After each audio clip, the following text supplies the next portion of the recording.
हम लोग ने रेडियस ऑफ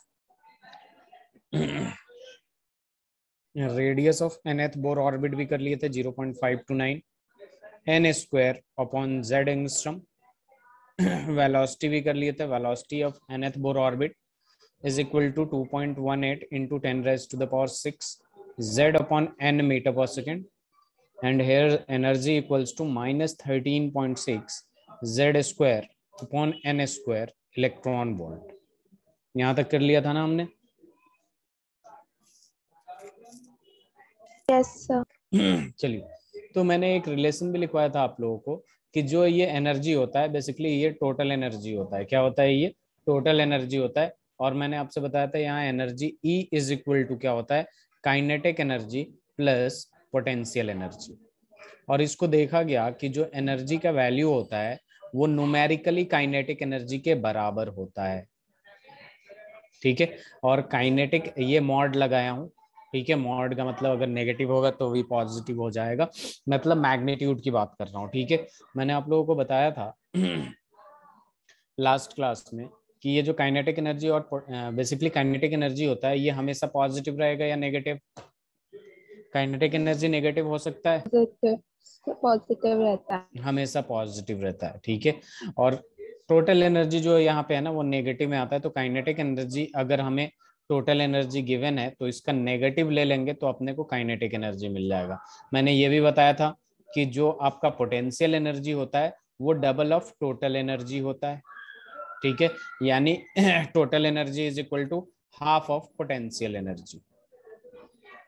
और इन दोनों का साइन, दोनों साइन क्या होता है? नेगेटिव में होता है। इसके बाद अगर पोटेंशियल एनर्जी और काइनेटिक एनर्जी में रिलेशन देखें तो काइनेटिक एनर्जी और टोटल एनर्जी बराबर होता है, तो ई की जगह के ई लिख देंगे और PE/2। पोटेंशियल एनर्जी नेगेटिव में होता है तो माइनस लगा देंगे ताकि माइनस माइनस प्लस हो जाएगा तो अपना काइनेटिक एनर्जी मिल जाएगा। ये सारे रिलेशन लिखवा चुका था मैं। Yes sir. एलिन आप लिख रही हैं तो बताइए, नहीं तो स्लाइड चेंज करते हैं, आगे बढ़ते हैं हम लोग। Yes sir done. ओके, चलिए तो फिर आगे बढ़ते हैं हम लोग। फवाज नहीं आया ना आज? ओके, तो देखिए अपने पास नेक्स्ट जो टॉपिक है बेसिकली वो है स्पेक्ट्रम। क्या है? स्पेक्ट्रम। अब ये स्पेक्ट्रम क्या होता है? देखिए बेसिकली हमने जैसे डिस्पर्सन ऑफ लाइट पढ़ा है, ठीक है, तो वैसे ही आपका स्पेक्ट्रम है। लेकिन यहाँ पे क्या होता है बेसिकली एक रेडिएशन को, ठीक है, स्पेक्ट्रोस्कोप के थ्रू, जो कि प्रिज्म जैसा होता है, प्रिज्म के थ्रू अगर पास कराते हैं और सामने अगर एक स्क्रीन रखा हुआ है तो उस पे जो पैटर्न ऑब्टेंड होता है उससे कहते हैं हम लोग स्पेक्ट्रम। ठीक है, मैं इसका डेफिनेशन लिखता हूँ और क्लियर हो जाएगा। When a radiation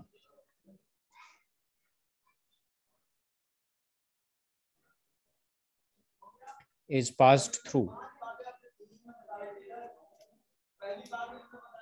a spectroscope is passed through a spectroscope which is prism for the dispersion of radiation। जैसे व्हाइट लाइट का हमने डिस्पर्सन ऑफ लाइट पढ़ा है, ठीक है, spectrum, dispersion of radiation, the pattern obtained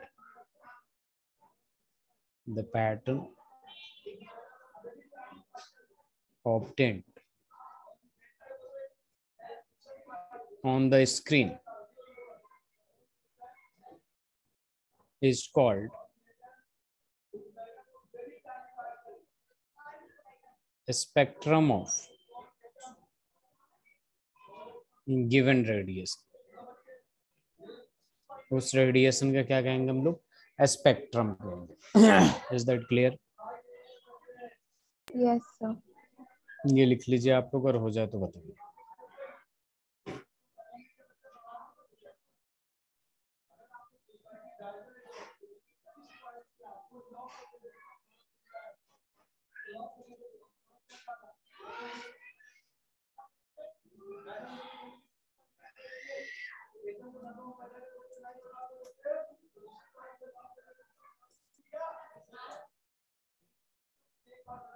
हो जाए तो बताइएगा आप लोग। Done. एलिन,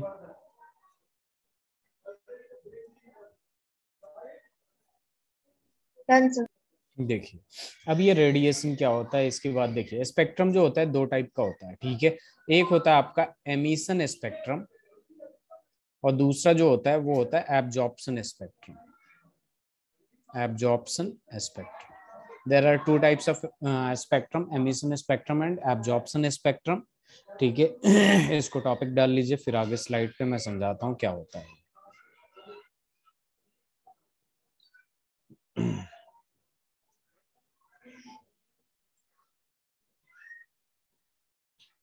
हो गया? Done, sir. Okay इफ्रा, Done, sir. चलिए। तो देखिए अगर मैं एक सवाल पूछूं कि ये रहा आपके पास न्यूक्लियस, ये पहला शेल हो गया, ये दूसरा शेल हो गया, ये तीसरा शेल हो गया, and this one is the fourth shell, third shell and then fourth shell. तो बताइए कि किस ऑर्बिट का एनर्जी ज्यादा होगा, first, second, third, fourth, fifth, कौन सा ऑर्बिट का एनर्जी ज्यादा होगा? जैसे मान लीजिए फर्स्ट ऑर्बिट को मैं E1 ले लिया, ठीक है, सेकंड ऑर्बिट को मैंने E2 ले लिया, थर्ड ऑर्बिट को E3 ले लिया और फोर्थ ऑर्बिट को E4 ले लिया एंड सो ऑन, ठीक है। तो इसको अरेंज करिए in increasing order of their energies. Sir कर सकते हैं? T4 की सबसे ज्यादा एनर्जी होगी। क्यों? देखिए हाँ ये बात बिल्कुल सही है, वेरी गुड। देखिए ये जो एनर्जी होगा basically E4, E3, E2, E1 होगा, ठीक है। तो बेसिकली ऐसे देख सकते हैं हम लोग कि हमारा जितना दूर जाते हैं ना न्यूक्लियस से, जितना दूर जाते हैं एनर्जी उतना ज्यादा होती है, ठीक है। एलिन समझ में आ रहा है ये बात? Yes, sir.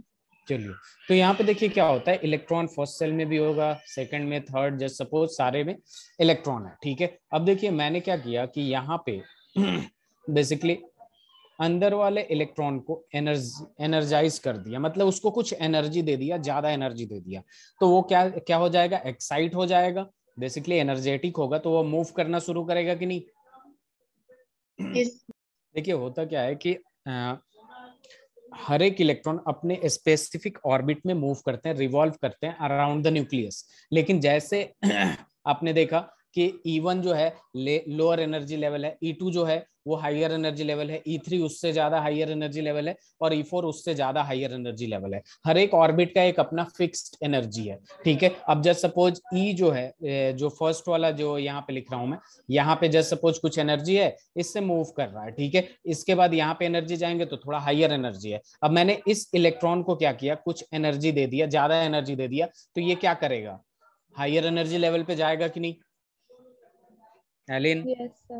Yes, higher sir. Energy level पे जाएगा। अगर यहाँ इलेक्ट्रॉन आ गया, ये थर्ड शेल है, आपने क्या किया, इसे और एनर्जेटिक एनर्जी दे दिया, तो ये और आगे मूव करेगा और हायर एनर्जी लेवल पे जाएगा। तो बेसिकली हो क्या रहा है, ये एनर्जी एब्जॉर्ब कर रहा है और फिर हायर एनर्जी लेवल पे जा रहा है, और इसके वजह से जो स्पेक्ट्रम आता है उसे कहते हैं हम लोग एब्जॉर्प्शन स्पेक्ट्रम। क्या कहते हैं उसे? Absorption spectrum. बात समझ में आई? जब एक इलेक्ट्रॉन लोअर एनर्जी लेवल पे होता है, उसको एनर्जी मिलती है, वो एनर्जी को एब्जॉर्ब करता है और हायर एनर्जी लेवल में जाता है, तो उस टाइम पे जो स्पेक्ट्रम होती है उसको हम क्या कहते हैं, एब्जॉर्प्शन स्पेक्ट्रम कहते हैं। क्लियर है?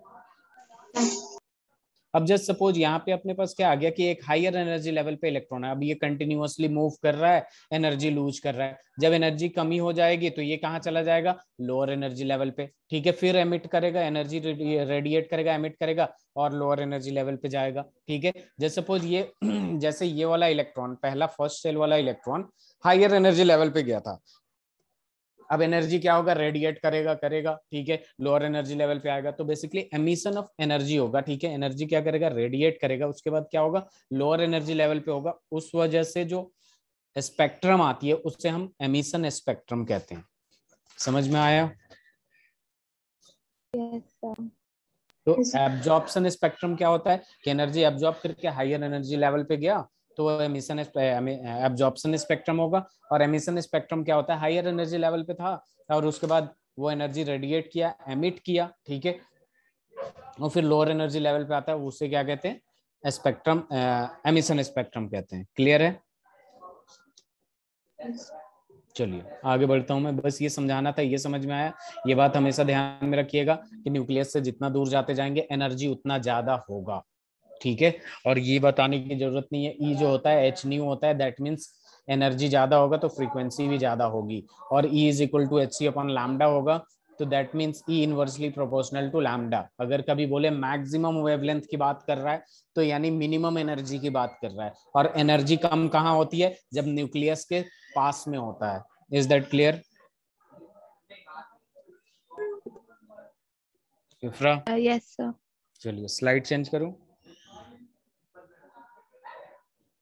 Yes sir. Elin? Yes sir.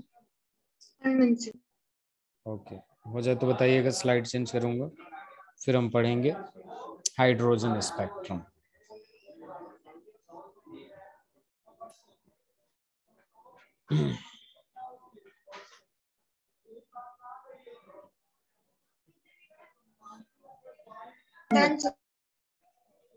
Done, very good. चलिए अब देखिए अपने पास क्या आ जाएगा, हाइड्रोजन स्पेक्ट्रम की बात करेंगे, ठीक है। हाइड्रोजन स्पेक्ट्रम, तो देखिए अब मैं गोल गोल ऑर्बिट नहीं बनाऊंगा, सीधा एक लाइन खींच के बताऊंगा, ठीक है। तो देखिए यहाँ पे अपने पास क्या हो रहा है, ठीक है, 1 2 3 4 5 6, ठीक है। जैसे सपोज यहाँ पे देखिए अपने पास क्या है, ये basically n is equal to 1 है, ठीक है, समझने के लिए बस लिख रहा हूँ। ऑर्बिट कैसा होगा, रिवॉल्व करेगा तो वो गोल सर्कल ही होगा, ठीक है। n is equal to 2 sphere होगा, n is equal to 3, n is equal to ये फोर्थ ऑर्बिट हो गया, फोर्थ, ठीक है, शेल हो गया, n is equal to fifth shell हो गया, और n is equal to sixth हो गया। Is that clear? ये समझ में आ रहा है क्या लिखा हूं, n इज इक्वल टू 1 का मतलब first shell, second shell, third shell, fourth shell, fifth shell. हम पढ़ क्या रहे हैं, हाइड्रोजन स्पेक्ट्रम। तो देखिए हाइड्रोजन स्पेक्ट्रम की जब बात करते हैं तो अलग अलग साइंटिस्ट ने इस शेल पे डिस्कवरी किया। पहले वाले शेल का जो नाम होता है उसे कहते हैं हम लोग लाइमन, दूसरे वाले का, लाइमन के बाद आ जाता है बाल्मर, फिर पास्चन, फिर आ जाएगा आपके पास Paschen, Lyman, Balmer, Paschen, fourth वाले का ब्रैकेट, ठीक है, फिर आ जाएगा यहाँ पे पी फंड, फिफ्थ वाले का पी फंड, ठीक है, पी फंड आ जाएगा, ठीक है, फंड, ठीक है, और सिक्स्थ वाले का क्या आ जाएगा आपका, हम्फ्री। ये अलग अलग साइंटिस्ट के नाम पे है, ठीक है, Lyman, Balmer, Paschen, Brackett, Pfund, Humphrey, ठीक है। तो देखिए हाइड्रोजन स्पेक्ट्रम है और ये शेल बताता है, ठीक है।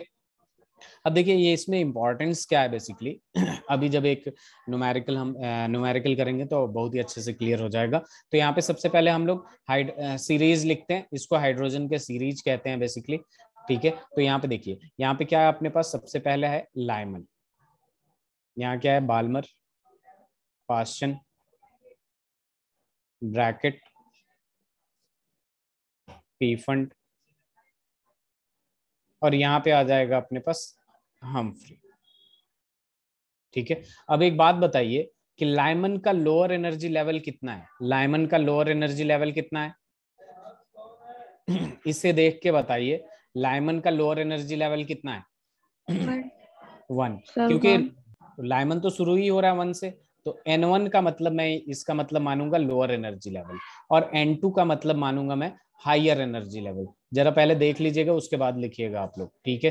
तो देखिए लाइमन तो स्टार्ट ही 1 से हो रहा है, तो इसका लोअर एनर्जी लेवल जो होगा वो N1 इज इक्वल टू 1 होगा। और हायर एनर्जी लेवल क्या हो सकता है, 1 के ऊपर जितना होगा 1 से तो हायर होगा कि नहीं, इफ्रा, एलिन? Yes sir. देखिए मैंने पहले ही बता दिया, न्यूक्लियस से जितना दूर जाएंगे अपने को एनर्जी लेवल सर 2 बढ़ते to जाएगा, 6। ठीक है।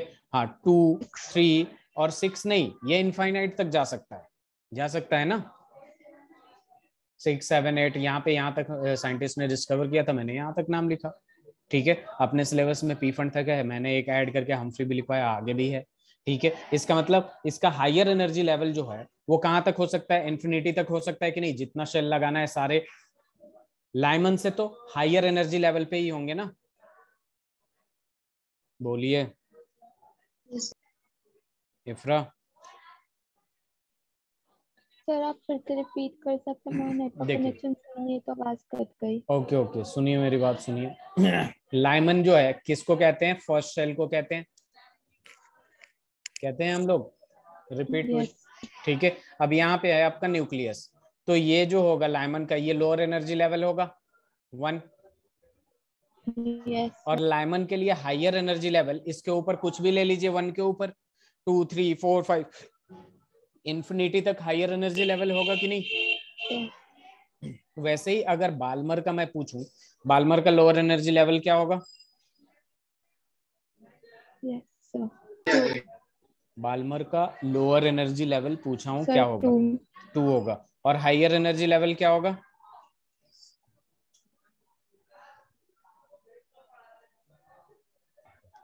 सर 3 4 5 6 कहां तक जाएगा, 3 4 5 6 कहां तक जाएगा, 6 तक ही रहेगा। देखिए यहाँ पे पूरा मैं ड्रॉ, इंफिनिटी इन्फिनिटी तक ये जाता जाएगा, इन्फिनिटी तक जाएगा। एलिन समझ में आ रहा है। पास्चन का एलिन बताइए, लोअर एनर्जी लेवल पास्चन का 3, और इसका हायर एनर्जी लेवल 3 के ऊपर ही इसका हायर एनर्जी लेवल होगा, 4 5 6 डॉट डॉट डॉट, ब्रैकेट में लोअर एनर्जी लेवल 4 और higher energy level 5 6 7 dot dot dot, Pfund में लोअर एनर्जी लेवल 5 और higher energy level 6 7 8 dot dot dot. ठीक है, हमफ्री में लोअर एनर्जी लेवल 6 और हायर एनर्जी लेवल 7 8 9, ऐसे डॉट डॉट डॉट जाते जाएगा। ठीक है, ये बात समझ में आई कि नहीं, दोबारा रिपीट करना है तो बता दीजिए। ये अलग अलग शेल का अलग अलग सीरीज जो है, सीरीज ऑफ हाइड्रोजन स्पेक्ट्रम, अलग अलग साइंटिस्ट ने डिस्कवर किया, उनके नाम पे है, Lyman Balmer Paschen Brackett Pfund Humphreys. First shell को हमने लाइमन बोला, तो उसका लोअर एनर्जी लेवल तो वो खुद होगा क्योंकि न्यूक्लियस के सबसे नजदीक होगा, और हायर एनर्जी लेवल उसके ऊपर वाले की बात करेंगे, नीचे वाले की बात तो करेंगे नहीं, और लाइमन में इसके नीचे कुछ है भी नहीं। जब बाल्मर की बात करते हैं तो बाल्मर सेकंड सेल के बोलते हैं, और उसका लोअर एनर्जी लेवल 2 होगा। ठीक है, क्योंकि लाइमन तो, बाल्मर तो वहीं से शुरू हो रहा है ना, और हायर एनर्जी लेवल उसके ऊपर होगा। अब देखिए रीजन की बात करते हैं तो ये अल्ट्रा वायलेट में आता है, ये जो होता है ये बाल्मर बहुत इंपॉर्टेंट है, ये विजिबल रीजन में आता है। किस में आता है, विजिबल रीजन में।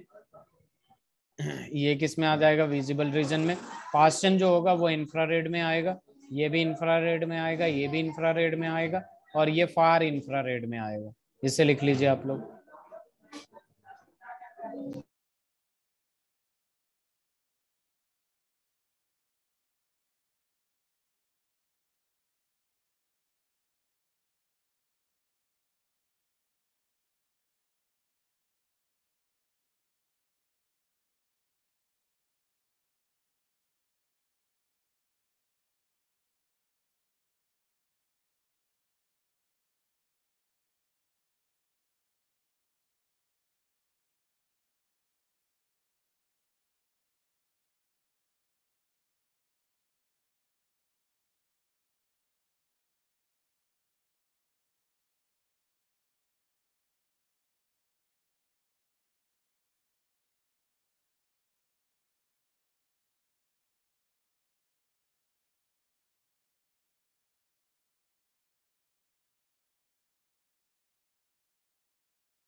हो गया। Sir, is it हाँ बोलिए। password like far infrared? नहीं नहीं, फाइल नहीं, far infrared, it's far infrared. Done sir एलिन आपका भी हो गया। Yes, sir. चलिए रुक जाइए थोड़ी देर, यहाँ पे थोड़ा सा क्या है।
हो गया।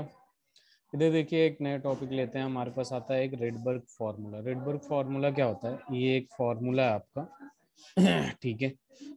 यहाँ पे न्यू बार, वेट, फॉर्मूला यहाँ पे क्या होता है आपका कि न्यू बार इक्वल्स टू 1/लैम्डा equals to R Z square into 1/n1 square minus 1/n2 square. ठीक है, यहाँ पे देखिए ये जो न्यू बार है इसके कहते हैं हम लोग वेव नंबर। ये क्या होता है? वेव नंबर होता है। ये लैम्डा जो होता है आपका वो वेवलेंथ, आर जो है वो रेडबर्ग कांस्टेंट है। आर क्या है आपका? Rydberg constant. इसकी वैल्यू भी बताऊंगा मैं आपको अभी। Rydberg constant. N1 जो है आपका वो लोअर एनर्जी लेवल है, लोअर एनर्जी,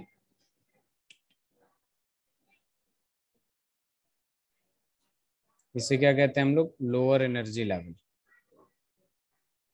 LEL। और जो N2 है आपका उसे कहते हैं हम लोग हायर एनर्जी लेवल,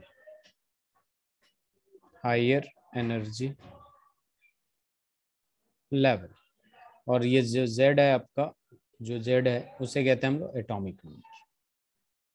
इससे लिख लीजिए, उसके बाद मैं इस फॉर्मूले को समझाता हूँ, बहुत आसान है। आर की वैल्यू की बात करते हैं तो आर का जो वैल्यू होता है बेसिकली वो होता है आपका 1.1 इंटू 10⁻⁷ मीटर पर मीटर होता है बेसिकली। ये क्या होता है? 1.1 इंटू 10⁻⁻⁷ मीटर और पर मीटर। एक मिनट रुक जाइए, ठीक है, पर मीटर। अब यहाँ पे एक और वैल्यू होती है आर की, कैलकुलेशन के लिए ज्यादातर हम लोग यही यूज करते हैं। 1/r is equal to 912 angstrom. यहाँ पे देखिए इसी पे डिपेंड करेगा, ठीक है। बेसिकली यहाँ पे जो यूनिट आएगी इसकी आएगी या फिर इसकी आएगी। जेड तो नंबर है, ये भी लोअर एनर्जी लेवल और हायर एनर्जी लेवल भी क्या है? नंबर ऑफ ऑर्बिट है कि किस ऑर्बिट में है, ठीक है। तो इसे लिख लीजिए। यहाँ पे basically first shell second shell का नाम दे रखा होगा। N1 की जगह जो नजदीक होगा न्यूक्लियस से उसको रखते हैं, और जो दूर रहता है उसके लिए N2 यूज करते हैं। आर का वैल्यू दे रखा हूँ, और ये ज्यादातर ये यूज करिएगा न्यूमेरिकल में, नहीं तो इससे थोड़ा कैलकुलेशन टफ हो जाता है। जेड एटॉमिक नंबर है, आप लोगों को पता है।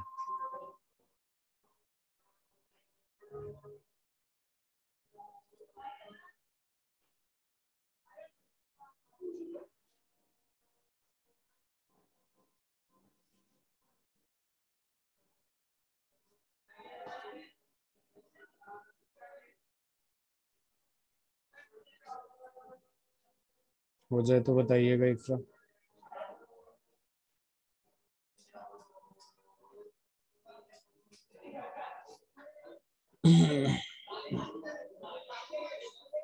गाली दे।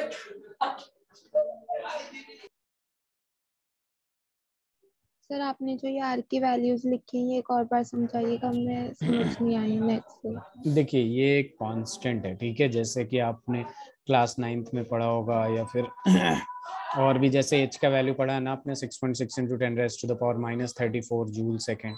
वैसे ही ये जो आर का वैल्यू है मीटर में जो होता है वो 1.1 इंटू 10⁻⁷ पर मीटर होता है, ठीक है, पर मीटर, ठीक है। और यहाँ पे जो बेसिकली होता है आपका एंगस्ट्रम में निकालते हैं तो ये हो जाता है आपका 1/r का वैल्यू जो होता है वो 912 एंगस्ट्रम में होता है। अगर आप इसको 1/r के टर्म में लाएं और एंगस्ट्रम में चेंज करिएगा तो वो उसका वैल्यू जो होगा वो 1/r के का वैल्यू जो होगा वो 912 एंगस्ट्रम होता है, ठीक है। ये बेसिकली कैलकुलेटेड वैल्यू है ताकि आपका न्यूमेरिकल में आपको कोई दिक्कत ना हो, ठीक है विफ्रा। Okay sir. ये वाला वैल्यू कभी नहीं दिया होगा आपको, अगर न्यूमेरिकल में देना भी होता है, ठीक है, तो कांस्टेंट का वैल्यू ये दे रखा होगा, ठीक है। तो इससे भी सॉल्व कर सकती हैं, ठीक है। लेकिन वही है कि डिवीजन और मल्टीप्लिकेशन थोड़ा सा टफ हो जाता है, वो भी कर सकते हैं हम लोग, इतना भी टफ नहीं होता कि नहीं कर सकते। लिख लिया आप लोगों ने एलिन? Yes. Yes sir.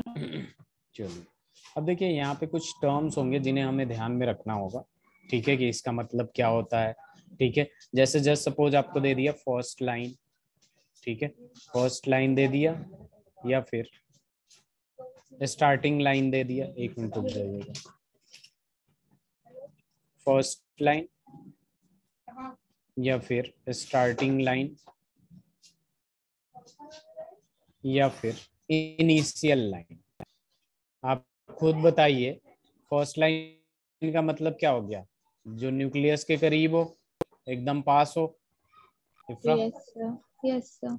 अगर न्यूक्लियस के करीब है, ठीक है, नजदीक है, इसका मतलब एनर्जी मिनिमम होगा या मैक्सिमम होगा Elin? Sir minimum. Yes, sir. Energy minimum होगा, तो आपका फ्रीक्वेंसी क्या होगा? मिनिमम सर होगा। मिनिमम। और आपका वेवलेंथ जो होगा वो क्या होगा? मैक्सिमम होगा, मैक्सिमम। क्योंकि energy inversely proportional to wavelength. ठीक है, फर्स्ट लाइन का मतलब ये होता है, इसे ध्यान में रखिएगा। अब just suppose last line, last line भी कह सकते हैं, यानी इनफाइनाइट वाला, या फिर इसको हम लोग लिमिटिंग लाइन भी कहते हैं, या फिर इसको हम लोग तीसरे नाम से मार्जिनल लाइन नाम से भी जानते हैं। किस नाम से? Marginal line. ठीक है, इसका मतलब ही होता है इन्फिनिटी, यानी यहाँ पे जब न्यूक्लियस से बहुत दूर चले जाएंगे तो एनर्जी मिनिमम हो गया मैक्सिमम? Sir maximum. एनर्जी जब मैक्सिमम होगा, ठीक है, तो फ्रीक्वेंसी भी क्या होगा? मैक्सिमम। फ्रीक्वेंसी मैक्सिमम होगा, और आपका वेवलेंथ जो होगा वो क्या होगा? मिनिमम होगा। ठीक है, ऐसे ही आपका आ जाता है first line of any series. First line of any series, जैसे मान लीजिए आपको बोल दिया, ठीक है, आप खुद ही बताइए, मैं बोलूंगा कि फर्स्ट लाइन ऑफ बाल्मर बनाए बताइए, तो बताइए बाल्मर यहाँ से शुरू हो रहा है, इसका पहला लाइन किधर होगा? ये वाला होगा कि नहीं?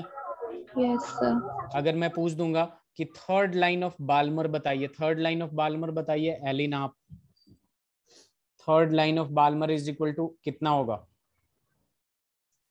तो बाल्मर ये रहा, यहां से काउंट कर लेंगे, n is 1 equal to 2 3, n is equal to 5 आ जाएगा कि नहीं एलिन? Yes.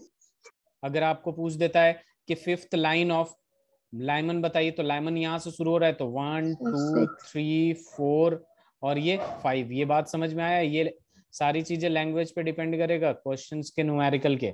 ठीक है, तो यहाँ पे देख लीजिए, यहाँ पे हो जाएगा first line of Lyman series को हम अल्फा लाइन भी कहते हैं, इस बात को ध्यान में रखिएगा।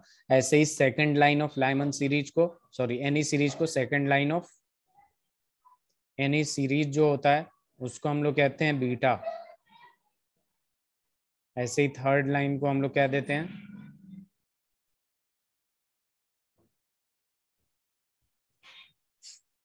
इसको क्या लेंगे? गामा। इससे लिख लीजिए फिर हम लोग चलेंगे न्यूमेरिकल की तरफ। 1/r यूज करेंगे तो काफी इजी होगा, नहीं तो टफ हो जाता है।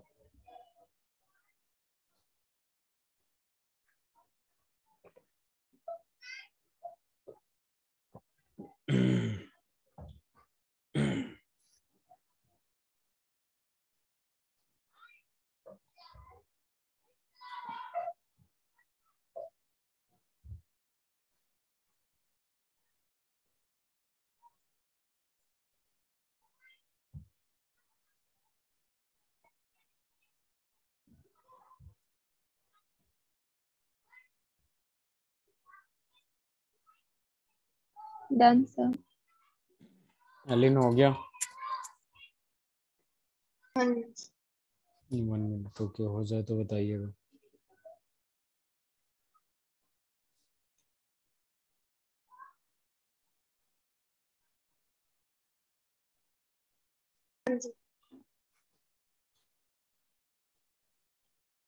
चलिए, तो क्वेश्चन लिखिएगा जरा।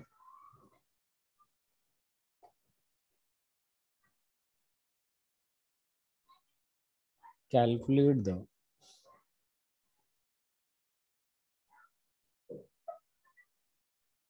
wavelength of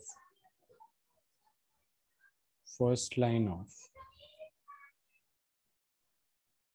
Balmer series in hydrogen spectrum.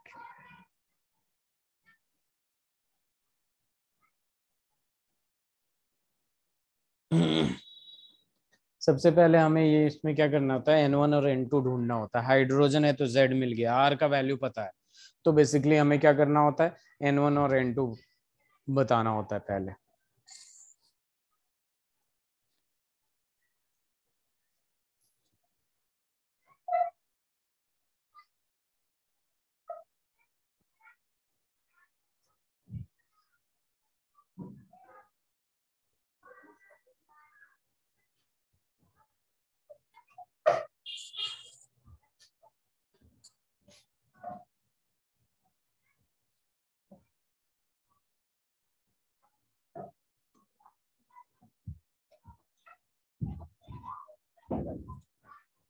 Elin कुछ समझ में ना आए तो बता दीजिएगा, मैं बताऊंगा, ठीक है।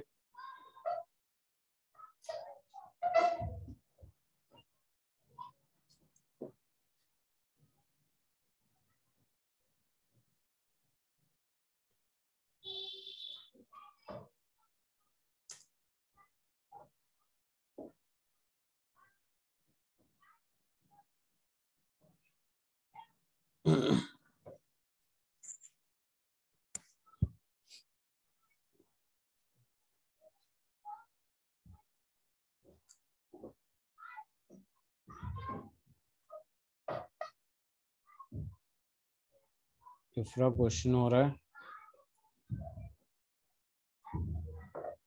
Yes sir. ओके।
हो गया।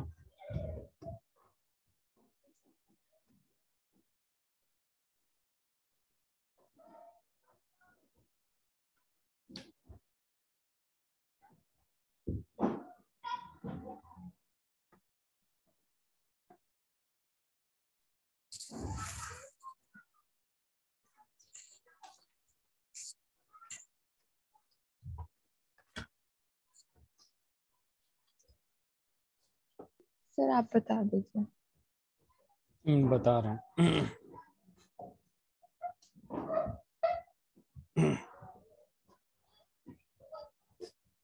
रुकिए बता रहा हूँ। इधर देखिए अपने पास क्या है, calculate the wavelength of first line of Balmer series. कितना आसान है, जरा बताइए। तो बाल्मर 3 का लोअर एनर्जी लेवल जो होता है, ठीक है, वो कितना होगा। लाइमन के और बाद 2। बाल्मर आता है, 2 आता है।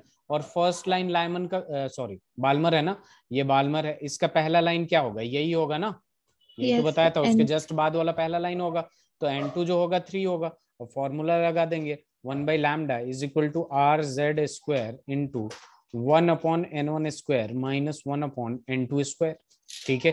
अब देखिए सारे वैल्यू यूनिट इस पे डिपेंड करेगा, 1/λ ही रखेंगे हम लोग, ठीक है। एक काम करते हैं, ठीक है, यहाँ पे इसको 1/λ रखिए, R को R ही रखिए, Z हाइड्रोजन है तो 1 का स्क्वायर करेंगे, कोई फर्क नहीं पड़ेगा। और 1 का स्क्वायर यहाँ पे 1/2 का होल स्क्वायर माइनस 1/3 का होल स्क्वायर। तो अपने पास बेसिकली बच क्या रहा है, R इंटू 1/4 माइनस 1/9, और इसको ऐसे ही रखिए अभी, नहीं तो कैलकुलेशन में इधर उधर हो जाएगा, ठीक है, थोड़ा सा टफ हो जाएगा। अब थोड़ा सा इसे देखते हैं, 1/λ इज इक्वल टू, यहाँ हम एलसीएम लेंगे 36 आएगा, R तो यहाँ रहेगा ही, 4 9 जा तो 9 माइनस, और 9 4 जा तो 4, और ये ऐसे हो जाएगा, और 1/λ is equal to 5r upon में 36 हो जाएगा। अब थोड़ा सा और देख लेते हैं। अब देखिए जब इसका रेसिप्रोकल लेंगे तो 36 lambda is equal to 36 upon 5 into 1/r लिख देंगे। बेसिकली 36 अपॉन 5r होगा, और नीचे r है तो 1/r लिख सकते हैं कि नहीं। Yes sir. अब बस यहाँ क्या कर देंगे, सॉल्व कर लेंगे। So easy, lambda is equal to 36/5 और 1/r का वैल्यू कितना बताया था, 912 एंगस्ट्रम। तो ये यूनिट एंगस्ट्रम में आएगा। यहाँ पे सॉल्व कर लीजिएगा। 5 1 जा 5, 4 बचेगा, 5 8 जा 40, 5 2 जा 10 और 5 2 जा 10। अब इसको मल्टीप्लाई कर लेते हैं। 182 पॉइंट कितना आ रहा है मल्टीप्लीकेशन के बाद, यहाँ पे आ गया 182.2 into 36, that is equal to 6559.2 angstrom. आ गया आंसर। हमें बस इसमें N1 और N2 ही ढूंढना होता है। आंसर तो बहुत आसान है।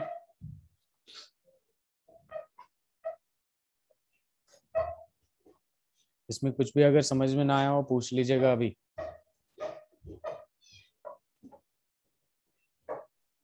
सर आ गया वो सर, हमने यहाँ पे 5r36 जहाँ पे आपने लिखे हमने वहीं पे r की वैल्यू पुट कर दी थी, तो वो बहुत ज्यादा। तो वो बेसिकली मतलब हाँ, इसलिए तो मैंने बोला आपसे कॉम्प्लिकेटेड हो जाता है थोड़ा सा। वहां पे 1.1 इंटू 10⁻⁷ फिर 1.1 को डिवाइड करिएगा 36 से, तो और कॉम्प्लिकेटेड हो गया कि नहीं। तो इसलिए 1/12 जब लेते हैं ना, तो वो सॉरी 1/r का वैल्यू 912, तो वो इजिली थोड़ा हो जाता है कैलकुलेट। ठीक है एलिन, समझ में आया, लिख लिया आपने। Yes sir. स्लाइड चेंज करूं। Yes sir. Yes sir.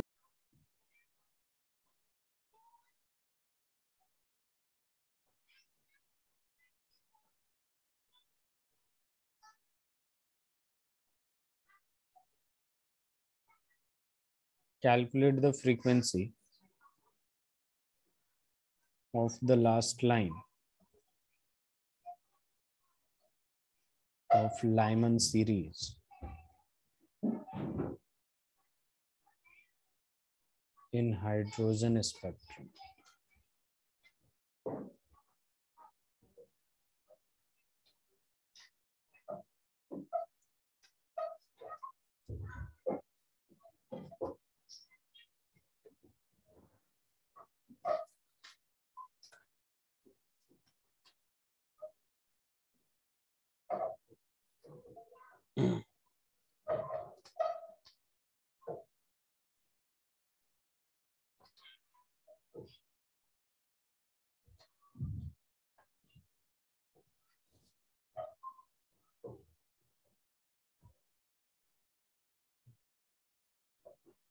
हो जाएगा या बताऊं। सर अभी ट्राई करें।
Sir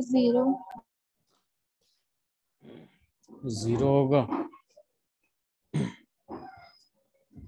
calculate the frequency, frequency zero नहीं होगा, जरा देखिए यहाँ पे लास्ट लाइन ऑफ लाइमन की बात किया, जब भी लाइमन बाल्मर की बात करता है तो हम इससे ये वाला फॉर्मूला लगाते हैं, 1/λ is equal to R Z square into 1/n1 square minus 1/n2 square.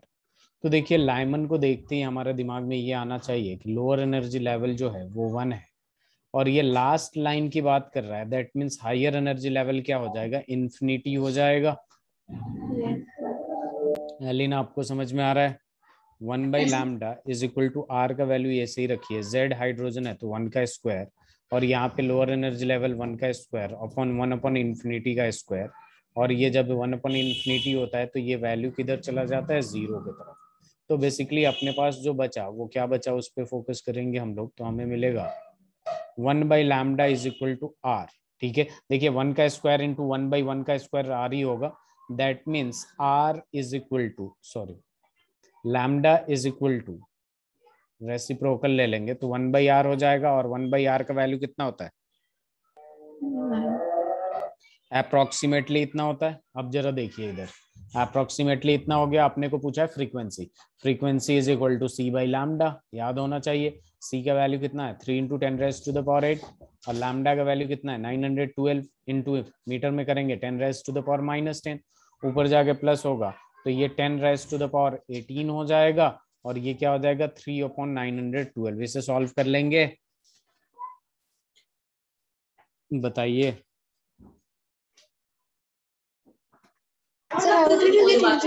ये बेसिकली कितने टाइम से चला जाएगा, 3 3 जा 9, 0 3 4 जा 12, तो 1/304 को आप लोग सॉल्व कर लीजिएगा डेसिमल में, ये समथिंग आ जाएगा पर सेकेंड। समझ में आया क्या? इफ्रा जीरो कैसे कर दिया था आपने? एनर्जी लास्ट लाइन की एनर्जी जीरो होती है ना? नहीं नहीं, एनर्जी वो तो इनफाइनाइट पे चला गया तो एनर्जी बहुत ज्यादा हो गया, और इन्फिनिटी टेंड्स टू जीरो। ठीक है, ये किसने पूछा था? तो सर लास्ट लाइन तो मतलब फिर इंफिनिटी होगा ना, तो वो एनर्जी। तो यहाँ पे देखिए इफ्रा, हमें क्या करना है, एन से डिसाइड करना है ना, एनर्जी तो नहीं देखना है हमें। देखिए यहाँ पे n2 क्या होगा, इन्फिनिटी होगा, और 1/इन्फिनिटी का स्क्वायर जीरो हो जाएगा कि नहीं? Yes sir. अब ये जीरो हो गया तो ये देखिए इससे कोई मतलब ही नहीं है, बचा क्या 1/1 माइनस का होल स्क्वायर, जो कि सॉल्व होके बस आर आएगा, तो 1/λ is equal to 1/r is equal to this much हो गया, और जब लैम्डा निकल गया तो new is equal to c/λ, इसे सॉल्व कर लेंगे हम लोग।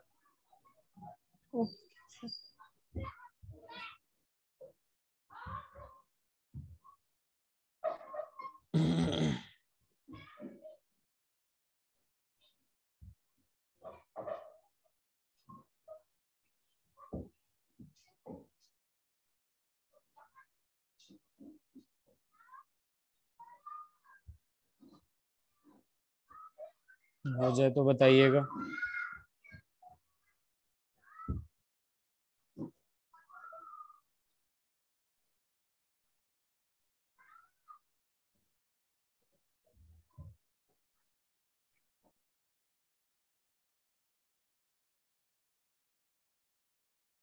Done sir.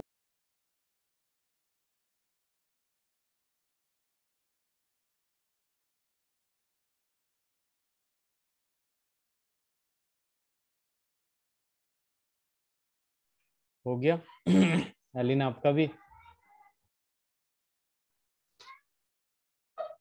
Elin, Ifra? Yes sir done. चलिए सर ओके, क्या बोला आपने, अभी रुको या फिर हो गया?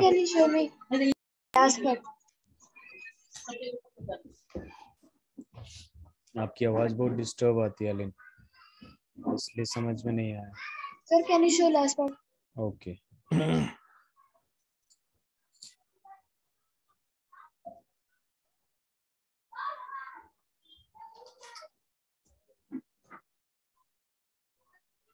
Done sir.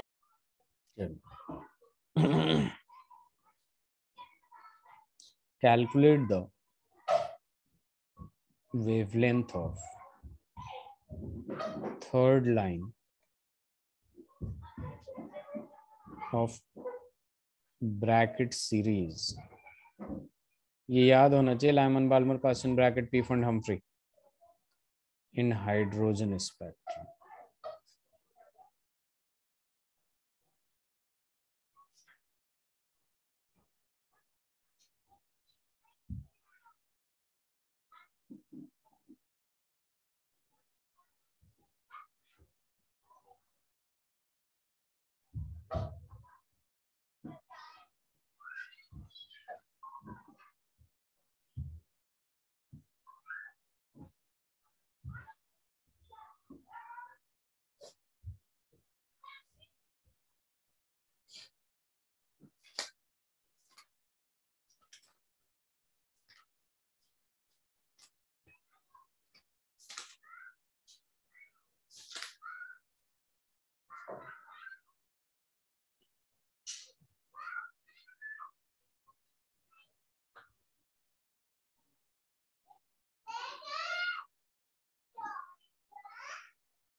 हो जाएगा ये बताऊं मैं?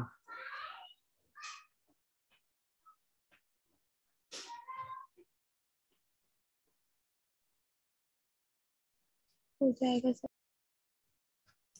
ओके।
एलिन हो रहा है या बताऊं मैं?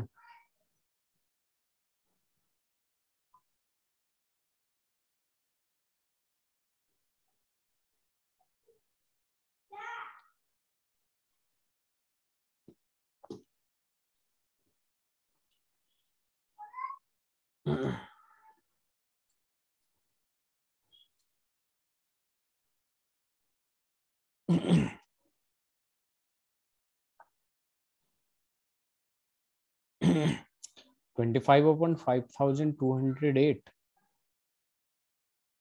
यस सर, हमारा यही यार। गलत है।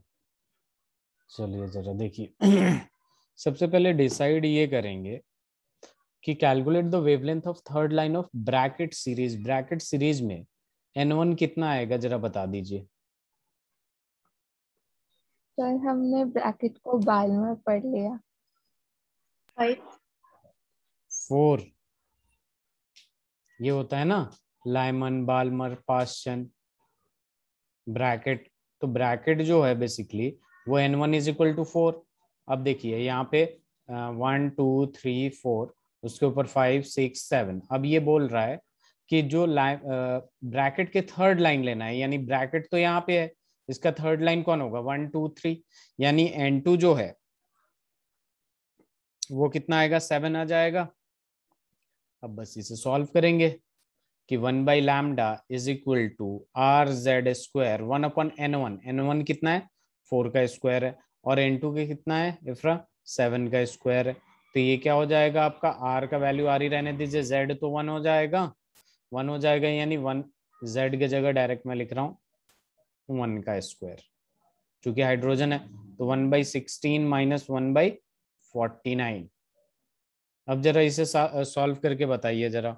यहाँ पे क्या हो जाएगा कि 1 by lambda is equal to R, और यहाँ पे एलसीएम में क्या होगा, दोनों का मल्टीप्लीकेशन होगा, और यहाँ पे आ जाएगा 49 माइनस यहाँ पे आ जाएगा 16। ठीक है, सब तरीका है सॉल्व करने का, जरूरी नहीं है कि इन दोनों को मल्टीप्लाई करके ही लिखें आप, मल्टीप्लाई करते हैं दिखा दिया मैंने, और हमें पता है कि 16 49 जितना मल्टीप्लाई होगा उतना ऊपर जाएगा, तो बस अपने को क्या करना है, 1 by lambda is equal to R, R अब 49 माइनस 16 कितना होगा 33। अब ये क्या हो जाएगा 33 आर अपॉन में 16 इंटू 49। ठीक है, तो लैम्डा इज इक्वल टू क्या हो जाएगा 16 इंटू 49 अपॉन में 33, और 1 बाई आर अलग से दिखा दे रहा हूं मैं, ताकि आप लोगों को 912 रखने में प्रॉब्लम ना हो। ठीक है, तो अब मैंने क्या कर दिया यहाँ पे, lambda is equal to 16 into 49 upon में 33 इंटू 912 कर देंगे, एंगस्ट्रम में आपका आंसर आ जाएगा।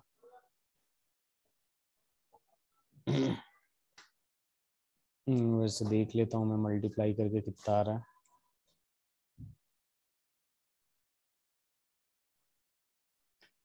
तो ये ऑलमोस्ट आ रहा है 21,666.90 एंगस्ट्रम।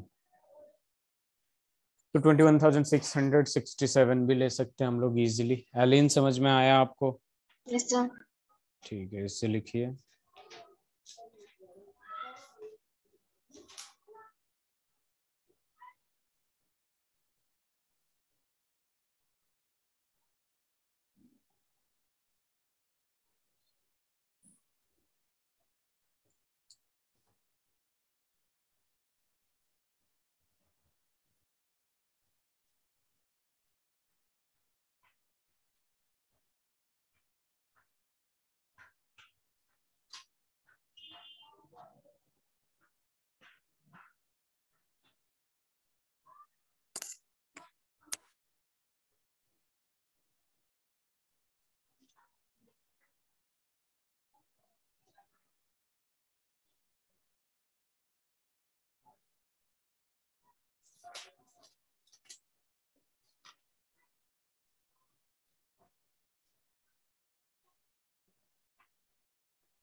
Done sir.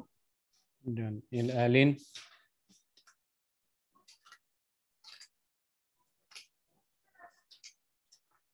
एलिन हो गया? What you just said? Done sir. Okay, तो इस बार फ्रेंड एलिन दोनों ही अच्छे ये वाला क्वेश्चन सही से करिएगा आप लोग।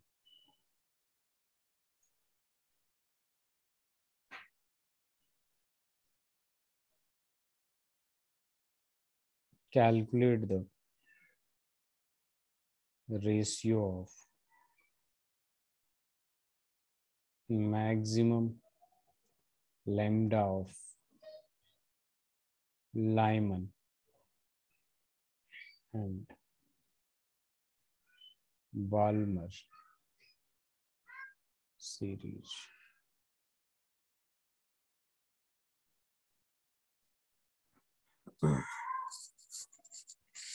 मैक्सिमम वेवलेंथ का हमें क्या करना है, रेशियो लेना है।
हो जाएगा Elin and इफ्रा।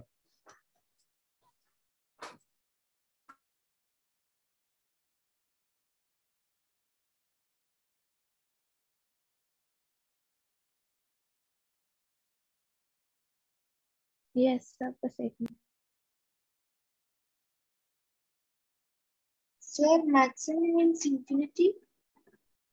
Maximum wavelength of Lyman and Balmer series.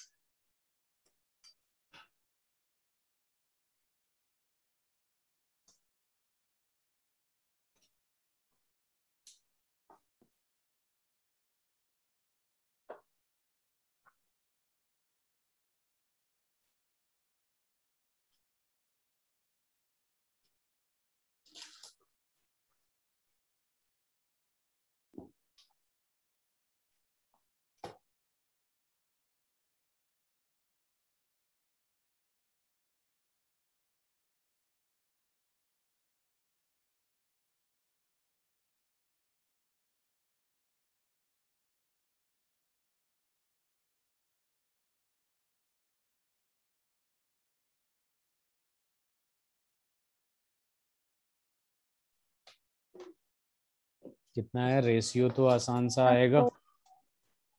4:1। एफराज, एक भी क्वेश्चन सही नहीं हुआ आपका। चलिए यहाँ पे देखिए जरा, यहाँ पे क्या होगा, calculate ratio of maximum wavelength of Lyman. Maximum wavelength के लिए एनर्जी मिनिमम चाहिए, तो एक काम करते हैं, यहाँ पे हम लैम्डा लाइमन निकालते हैं। ठीक है, 1/λL इज इक्वल टू क्या हो जाएगा, आर। हाइड्रोजन के लिए निकालना है। ठीक है, लाइमन हाइड्रोजन, जेड ले लीजिए, दोनों में ही जेड होगा, वैसे कोई दिक्कत नहीं है। जेड का स्क्वायर इनटू, ठीक है, लाइमन का लोअर एनर्जी लेवल कितने का होता है, 1 का होता है, तो हम यहाँ क्या कर देंगे, 1 का स्क्वायर कर देंगे। और चूंकि हमें एनर्जी सबसे कम रखना है, तो सेकंड शेल जो लेंगे हायर एनर्जी लेवल, वो 2 का ले लेंगे। ठीक है, तो यहाँ पे क्या आ जाएगा, आर जेड स्क्वायर, और यहाँ पे थोड़ा सा और सॉल्व कर लेंगे तो 1/1 माइनस 1/4 हो जाएगा। ठीक है, देन यहाँ पे क्या आ जाएगा, 1/λL इज इक्वल टू क्या हो जाएगा, R Z square, and then यहाँ पे देख लेंगे 1/4, ये क्या हो जाएगा, 4 माइनस 1/4, तो यहाँ पे आ जाएगा अपने पास 1/λL is equal to R Z. Z का वैल्यू डाल देते हैं, 1 आ जाएगा, तो यहाँ पे क्या आ जाएगा आपका 4 माइनस 3 यानी 3R अपॉन में 4, और यहाँ लैम्डा एल का वैल्यू ले लेंगे विच इज 4/3R। ठीक है, दो तरीके से कर सकते हैं, एक तो एक लाइन में कर देंगे, पहले ये वाला बता देता हूँ फिर उधर चलेंगे। ठीक है, ये लैम्डा एल आ गया, अब अपने पास क्या निकालना है, लैम्डा बी निकालना है, तो ये क्या हो जाएगा, लैम्डा बी का वैल्यू कैसे निकलेगा, 1/λB, Balmer is equal to क्या हो जाएगा, आर जेड स्क्वायर यानी 1 का स्क्वायर, 1/n1, बाल्मर है, बाल्मर का लोअर एनर्जी लेवल कितने पे होगा, 2 पे होगा, और इसमें एनर्जी कम चाहिए, तो हमें क्या करना, वेवलेंथ मैक्सिमम चाहिए, तो यहाँ पे 3 का ही स्क्वायर कर देंगे और इसे सॉल्व कर लेंगे। आर इज इक्वल टू क्या हो जाएगा, 1/4 माइनस, यहाँ पे क्या आ जाएगा, 1/4 माइनस 1/9। ठीक है, तो यहाँ पे 1/λB इज इक्वल टू आ जाएगा अपने पास 36, और ये 9 माइनस 4, और यहाँ पे आर तो है ही, थोड़ा सा इसे और सॉल्व कर लेंगे, तो 1/λB इज इक्वल टू क्या आ जाएगा, 5/36R। ठीक है, तो लैम्डा बी का वैल्यू क्या आ जाएगा आपका, 36/5R। ये दूसरा इक्वेशन हो गया। पहला इक्वेशन में देख लेंगे अपने पास क्या है, 4/3R, calculate the ratio of maximum lambda of Lyman, यानी लाइमन वाले को ऊपर रख लीजिए और बाल्मर वाले को नीचे रख लीजिए। लाइमन का वैल्यू कितना है, 4/3R, और इसका वैल्यू कितना है, 36/5R। इसे थोड़ा सा और सॉल्व कर लेंगे, तो 4/3R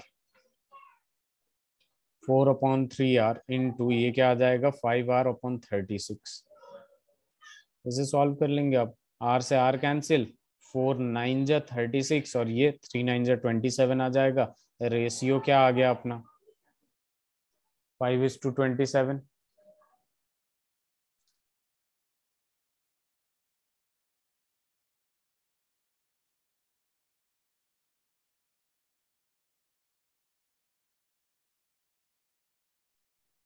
ये समझ में आया? Yes sir. Yes, sir. पीछे स्लाइड कर देता हूँ, ये लिखिए जरा, इफ्रा क्या हो गया, आज एक भी क्वेश्चन सही नहीं आंसर आया।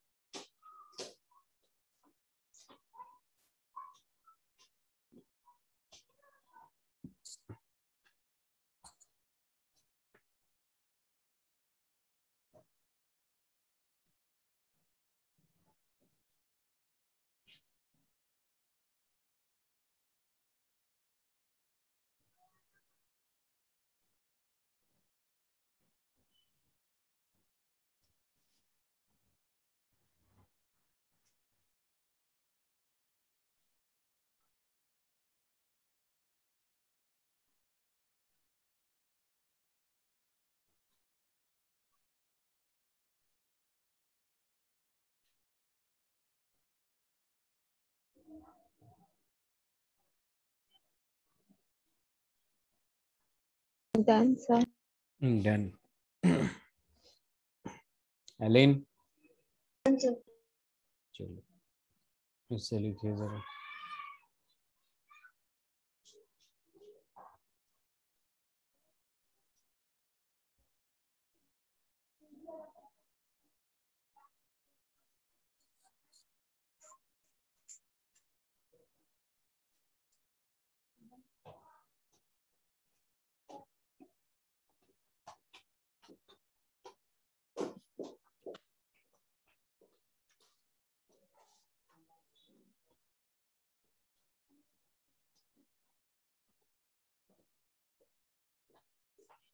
हो डन गया। सर। चलिए एलिन। sir.